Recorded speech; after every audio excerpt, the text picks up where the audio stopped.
नमस्कार, मैं हूं दिव्या त्रिपाठी जन मीडिया टीवी से। आज हमारे साथ एक खास मेहमान मौजूद हैं, अमर सिंह जी, जो कि जिला बांदा के ग्राम पंचायत बहेरी से प्रधान हैं। आपका बहुत बहुत स्वागत है। बहुत धन्यवाद जी। तो सबसे पहले आप जिस गांव का प्रतिनिधित्व करते हैं बहेरी का, तो उसी बारे में हम थोड़ा जानना चाहेंगे कि उस वहां पे आपने कौन कौन से अब तक विकास कार्य किए हैं। मैं जो है ग्राम पंचायत बहेरी में जब चुनाव लड़ा तो जनता जनार्दन से एक तो कम संख्या होने के बाद वहाँ जो है चुनाव जनता जनार्दन द्वारा मैं जीता। जीतने के बाद वहाँ अगर 3000 की आबादी का गांव है तो प्रधान जो है 400-450 वोट पाता है, 500 पाता है, प्रधान बन जाता है। लेकिन 2500 लोग उससे नखुश भी रहते हैं।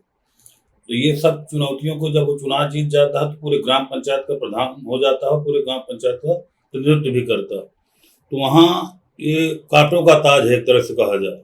कई तरह की चुनौतियाँ आती हैं, उसके बावजूद भी क्योंकि वो जन्मभूमि होती है और वहीं व्यक्ति जन्म लेता है और चुनाव के समय पिता से लगा के बाबा से लगा के तमाम जो है देखने के बाद उनका व्यवहार कार्य और तमाम चीज़ों को लेने के बाद वो गांव का जो है प्रतिनिधित्व देते हैं। इन सब कठिनाइयों के बाद उसकी नैतिक जिम्मेदारी बनती है कि अपने गांव में वो ज़्यादा से ज़्यादा वो दिमाग लगाता है कि कहाँ से विकास हो, क्या क्या ऐसा मैं कार्य कर दूं जो मेरे प्रधान रहूं या न रहूं, उसके बाद भी मेरी जो है मतलब कुछ ऐसे कार्य हो जाएं जो चलते रहें। तो सबसे पहले जूनियर हाई स्कूल के पास की एक पुलिया टूटी पड़ी थी जो करीब 20 वर्षों से पड़ी हुई थी।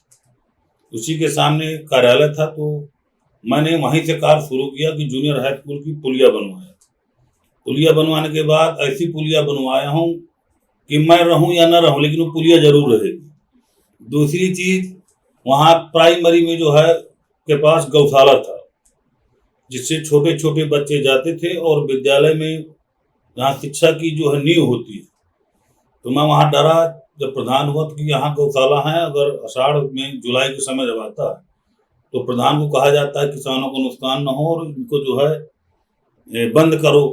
तो मैं वहाँ से गौशाला हटाने के बाद एक मेरे यहाँ देवी पूजन की जमीन पड़ी थी जहाँ पूर्व प्रधान ने वहाँ 10 साल पहले कार्यालय बनवाया था, पंचायत कार्यालय, लेकिन वहाँ कब्जा था, टूटा पड़ा हुआ था। तो वहाँ जब मैं गया तो बगल में कब्रिस्तान भी पड़ता, तो वहाँ की जमीन निकलाई, तमाम अड़चने हैं। लोगों ने वहाँ विरोध भी किया, कहा गौशाला नहीं बनेगी। तो मैंने कहा गौशाला तो बनेगी क्योंकि पूरे गांव का इससे भला होना है और गांव में कृषि से जुड़े हुए लोग रहते हैं। आज वहाँ इतना गहरा था, मिट्टी पुराने के बाद आज वहाँ भव्य गौशाला चल रहा है और किसान जो है चैन की नींद सोता भी है।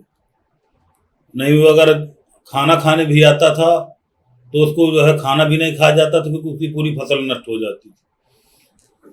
दूसरी चीज, हमारे गांव में सहकारी समिति का भी मेरे ही कार्यकाल में हुआ जिससे किसान को खाद बीज की समस्या भी और सामुदायिक स्वास्थ्य केंद्र पहले से था, बैंक भी है और महाविद्यालय भी है, जिससे उस 10-15 गांव का केंद्र बिंदु भी है जिस गांव से मैं प्रधान। और वहाँ जो है मजे को मार्केट भी लगती हैं और कई गांव उससे जो है व्यवसाय भी करते हैं। तो इस तरह करके कई चुनौतियाँ। जी, तो आपने कई प्रगतिशील कार्य किए हैं जैसा कि आपने बताया, लेकिन आपने साथ ही साथ ये भी कहा कि कई चुनौतियों का सामना करना पड़ा है। तो आखिर वे किस प्रकार की चुनौतियां थी? चुनौतियाँ ये थी, जैसे अब वहाँ गांव में क्या मानसिकता होती है कि जबकि पूरे किसानों का भला होना था, लेकिन कुछ व्यक्ति को विकास से लेने व्यक्तिगत कुछ इसमें गांवदारी में आ जाते हैं। तो वहाँ अल्पसंख्यकों को लेके आए क्योंकि हमारा जो है शमशान में तुम गौशाला बनवा रहे हो। लेकिन मैंने कहा कि जमीन की कोई चोरी नहीं कर पाता है। लेखपाल को बुलाया, मैंने कहा आप सब लोग नाप करा लीजिए, संतुष्ट हो जाइए, और मैं जहाँ गौशाला बनवा रहा हूँ देवी पूजन की जमीन। इस तरह की तमाम गांवदारियों को चुनौती के बाद भी उन्हें समझाना और निष्पक्ष काम कराना ये कठिन परिस्थिति बनती है। जी, तो ऐसे कोई कार्य रहे हैं जो संसाधनों की कमी के कारण या किसी भी वजह से आप नहीं कर पाए हों? अब संसाधन ग्राम पंचायत में जब से 40% धन की कटौती हुई तो गांव का विकास सपना ही सपना बचा है, लेकिन प्रधान चाहे के भी पूरा नहीं कर पाता। जैसे मेरे गांव में खेल का मैदान की बहुत आवश्यकता है। एक पार्क और खेल का मैदान यदि हो जाए तो उस गांव के बच्चे जो है, जब खेलने में तेज होता है तो पढ़ने में भी तेज होता है। अगर पढ़ने में तेज होता है तो उसको खेलने को भी चाहिए। तो दोनों ही एक दूसरे के पूरक है, लेकिन विद्यालय है तो खेल का मैदान नहीं है, खेल का मैदान है तो वो पार्क नहीं है टहलने के लिए।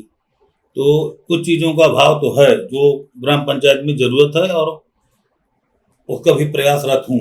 जी, जैसा कि आपने कहा कि खेल के साथ शिक्षा भी उतनी ही महत्वपूर्ण है, तो शिक्षा और स्वास्थ्य के बारे में वहाँ पे कौन सी चीजें मुहैया हैं? वहाँ मेरे यहाँ सामुदायिक स्वास्थ्य केंद्र है, CSC जिसे बोलते हैं। बस ये है कि अब जो वहाँ कार्य करते हैं उनकी लापरवाही है। CSC है मेरे यहाँ, और कई गांव के मरीज भी आते हैं, बड़ा अस्पताल भी है, और वेटनरी का अस्पताल था, लेकिन बिल्डिंग न होने के कारण मैं जो है ग्राम पंचायत की बिल्डिंग दिए हूँ, वो मेरे यहाँ जो है सही ढंग से नहीं चलता, लेकिन प्रयास करता हूँ। इससे पहले मैं चलवाता था, लेकिन 15 किलोमीटर दूर गिरवा है। और मेरे यहाँ खास कर एक समस्या ये है कि एक मेरे यहाँ तिंदुही गांव का सोनी, वो हीरालाल साहू के यहाँ किराए की दुकान करता था सोनाटी की। तब मैं उस समय लखनऊ में था, और वो जो है कुछ चीज़ें लेके जा रहा था, तो उसको बछेई मोड़ के पास दुर्यंत अपराधियों ने उसको जो है सामान तो छीना ही छीना, लेकिन गोली भी मारी, जो मेरे लिए बड़ी दुखद है ये। और आज भी अभी पुलिस ताबड़तोड़ जुटी हुई, लेकिन अभी खोजबीन नहीं हो पाई। जी, जैसे कि इन सब कार्यों में आपको सरकार का कितना सहयोग मिला है? सरकार का सहयोग तो मिला है, और सरकार के सांसद जी का भी सहयोग मिला है, और विधायक जी का भी सहयोग मिला है। मुझे धनराशि तो दिया है विकास कार्य के लिए, तो सरकार का सहयोग मिलता है। जी, तो आगे ऐसे कौन कौन से कार्य होंगे जो आप अपने गांव को आगे बढ़ाने के लिए करना चाहेंगे? अब अगला मेरा कार्यक्रम ये है कि RRC सेंटर बनवाना, जिससे जो है वहाँ कूड़ा इकट्ठा हो सके, और कूड़ा के साथ साथ जो है कांच है, ये सब चीज़ें एक जैसे शहरों की तर्ज पे वो उसका विकास करना है। और प्रयास होगा तो एक अटल पार्क की भी नींव डालनी। जी, आप अपने गांव के विकास के लिए काफी अच्छे प्रयास कर रहे हैं, और हम भी यही चाहेंगे कि आपका गांव प्रगतिशील बने। इसी के साथ हमारे साथ जुड़ने के लिए बहुत बहुत धन्यवाद। बहुत बहुत